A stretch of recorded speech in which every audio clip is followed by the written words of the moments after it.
بسم اللہ الرحمن الرحیم۔ چہل احادیث کا سلسلہ چل رہا تھا، اس میں ہم نے ایک حدیث مبارکہ پڑھی، ولا تلعب، اور لہو و لعب میں یعنی کھیل کود میں، کھیل تماشا میں مشغول نہ ہو۔ لہو و لعب کے بارے میں قرآن پاک میں ایک اور آیت مبارکہ ہے۔ ایک آیت مبارکہ ہم نے پڑھ لی، دوسری آیت مبارکہ دیکھتے ہیں۔ قرآن پاک میں اللہ تبارک و تعالیٰ پارہ نمبر 27 سورۃ الحدید میں آیت نمبر 20 پر ارشاد فرماتے ہیں، اعلموا، جان لو، انما الحیات الدنیا، کہ بے شک دنیا کی زندگی، لعب و لہو، کھیل اور تماشا ہے،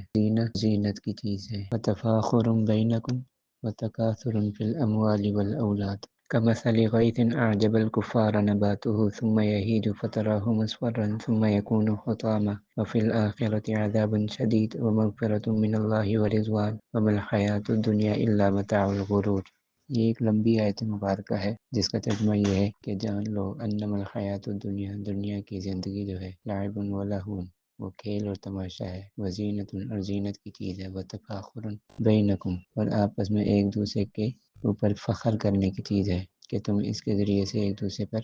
فخر کرتے ہو، وتکاثر فی الاموال والاولاد، اور اپنے مال کے زیادہ ہونے پر، اولاد کے زیادہ ہونے پر ایک دوسرے کے اوپر کیا کرتے ہو، فخر کرتے ہو، اور اولاد کی کثرت پر اپنے آپ کو دوسروں سے بہتر سمجھتے ہو کہ میرے پاس مال زیادہ ہے، میرے پاس اولاد زیادہ ہے، میرے بیٹے زیادہ ہے، میرے پاس زمین زیادہ ہے، میں اتنے مربع کا مالک ہوں، میرے پاس فلاں گاڑی ہے، میرے پاس میرا گھر فلاں علاقے میں ہے، فلاں سوسائٹی میں ہے، وغیرہ وغیرہ۔ کمثل غیث،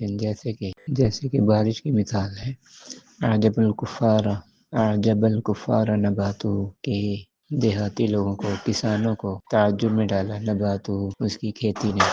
یعنی کہ ظاہر ہے کہ کسان زمین کے اندر بیج ڈالتا ہے، پھر اس پر بارش ہوتی ہے تو وہ ہری بھری ہوتی ہے، تو کیا ہے، وہ اس کو اچھی لگنے لگی، یعنی کسان کو وہ بھلی لگنے لگی، اچھی معلوم ہونے لگی، ثم یہیج، پھر اچانک وہ خشک ہو جاتا ہے، فتراه مصفرا، پھر آپ اس کو دیکھتے ہیں کہ وہ زرد ہو جاتا ہے،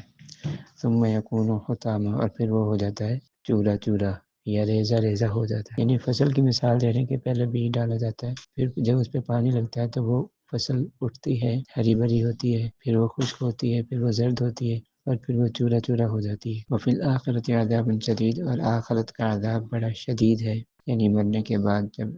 انسان کو اٹھایا جائے گا اور آخرت میں اللہ تعالیٰ کا عذاب ہوگا تو بڑا شدید ہوگا۔ مغفرۃ